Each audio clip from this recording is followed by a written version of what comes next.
but the overall thing is basically fitness influencers, however you want to define that, and how they kind of advertise themselves, so to speak, on social media. And I was thinking about talking about the pros and the cons of doing that kind of approach. Okay. Yep. That works. Because I mentioned to you basically about the gym attire, and I'll just use like young women as an example. Some of the gym attire I see, and I'm just like, man, like they're not wearing much. And even when I was in college, I feel like it was different then, and that was, a few years ago. That's it. So it's really, I feel like, yeah, I don't know if it's like a movement and I feel like there's a lot more girls in the gym now than there used to be too. So I could be wrong about that, but yeah, what are your thoughts on this whole subject? I mean, what's the psychology, I guess, behind it all?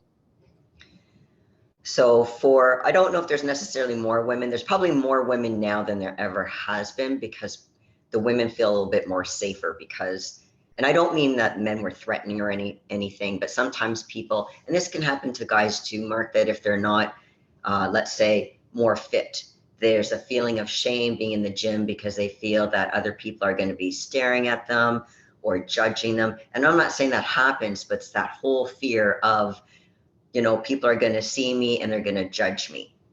And again, it's a perception thing. So, now that more people are like, what, it doesn't matter. You can be in any shape and size. Now, maybe it depends on the gym, but all the gyms I've been at, you get your top athletes, whether they're bodybuilders or a different sport, to like, soccer moms or, it's like, Yeah. it can be such a range of people, and people are being a bit more, accepting of that. And they're not having those negative reactions of being judgment that, oh, you have to be a bodybuilder to train here. Not at all. Not at all. So I think No. that helps.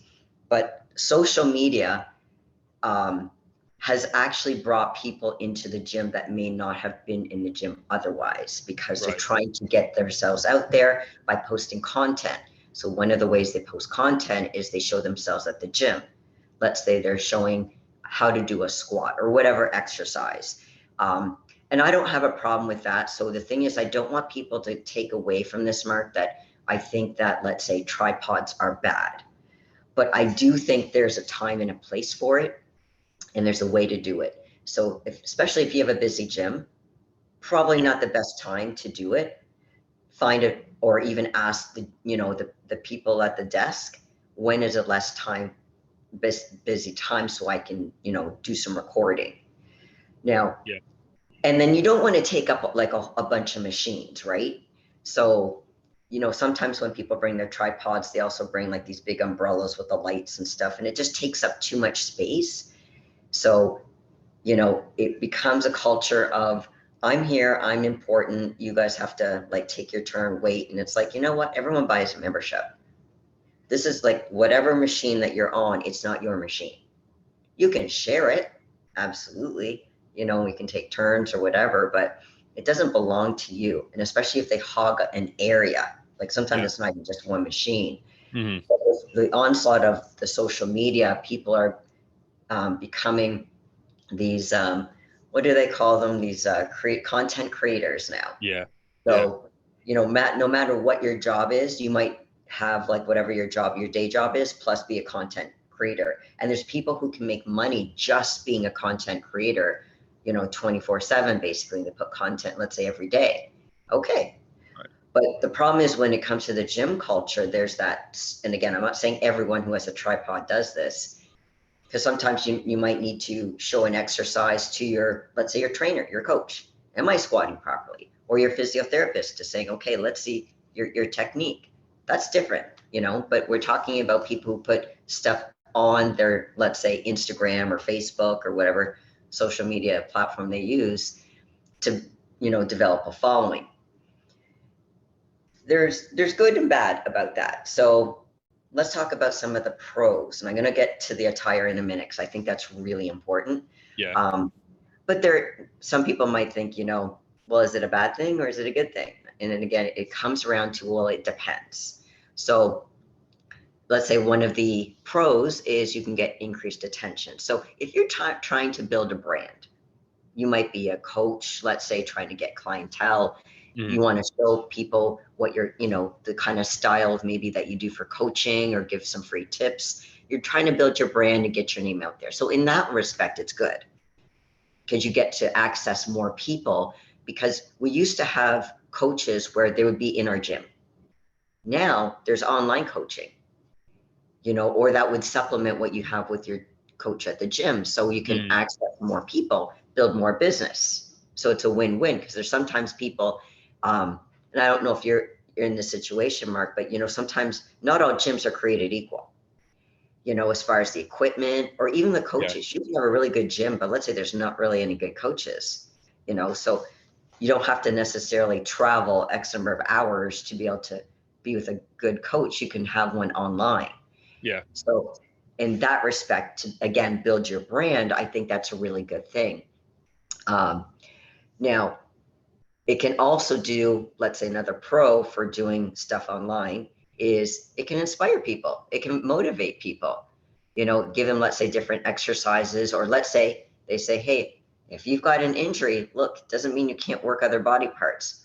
Or maybe some, if they know what they're talking about, alternatives to, if they have an injury, maybe not do this exercise instead. Yeah. So it's kind of inspiring, and especially when you get people who are not genetically gifted. Personally, I love that, not just because I'm not genetically gifted, because that can speak to everybody. When, if you like, and I like Lee Priest. Lee Priest is a genetic freak, and I mean that in the most complimentary way. Yeah. But if he does a bicep exercise, to me, it could be a great exercise. But because he naturally has great biceps, not to say he doesn't train them anyway, I would rather talk to someone who, let's say, that soccer mom, who, like, maybe she's never played soccer, but her kids do, but she's learned how to build up her biceps. Oh, how did you do it? How does someone who doesn't, who struggles with, let's say, and I'm not saying huge biceps like Lee Priest, but, building biceps, it could be very inspirational to say, hey, these are some methods that I tried, as well as maybe helping other mothers say, let's go to the gym. Yeah. So, and then this other thing is confidence and body positivity. So when we start getting in shape, we feel better about ourselves. I think that's a good thing. Mhm. Um, and then having confidence. Let's say there's a pair of pants or a shirt or whatever that you haven't worn in a while, and all of a sudden you can wear it and it looks good. And that, I think, this is really positive. So again, it's not all negative, because it can be helpful for people, like I said, to build their brand, to develop the confidence, to inspire and motivate other people. Because a lot of times people are trying to say, hey, can I relate to that person? And if I can, what did they do that worked that maybe it might work for me? Let's say building calves. If someone's not genetically gifted on building calves and you're like, hey, this is how I built my calves, I'm going to pay attention to that. At least it's something I can try. So that's why I'm saying it can be positive. And again, I'm going to come to the attire in a second, but I just kind of want to talk about overall, um, as far as doing the social media piece. But did you have anything to add to that, as far as any positives that you have come across in the gym when it comes to people posting, or those fitness influencers? Oh man. Well, the thing that well, one guy I can think of is the guy, his name was Pat. He was on Ellen DeGeneres, lost a ton of weight. Do you know who I'm talking about? I don't know him, no. I believe his name was Pat. He was on Ellen DeGeneres, but he was like 400 pounds or something like that. And then he lost a ton of weight.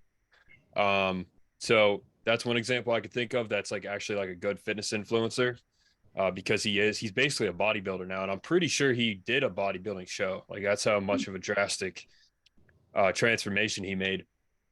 But honestly, I just never know if they're genuine. And I don't spend a ton of time on social media, but I like right now I'm an ambassador for Raw, so pretty much just do it for that. And then I post my podcast on there too. So I'm not on there a lot, but when I am on the search page, it's never anything really like that I find very motivating. I mean, uh, so I guess the answer is not really. I mean, I don't really see many positive things because like most influencers, I feel like I see I can tell they're just like not really genuine about it. They just seem to be in it for money. I think Joey Swole's a good example of someone who actually helps people. Hmm. Um, Dave obviously is Dave Palumbo. So I guess those guys. But yeah, other than that, not really. I mean, does that answer your question? Yeah, I mean, there are, the thing is that they exist, but could there Yeah. be more? Yes.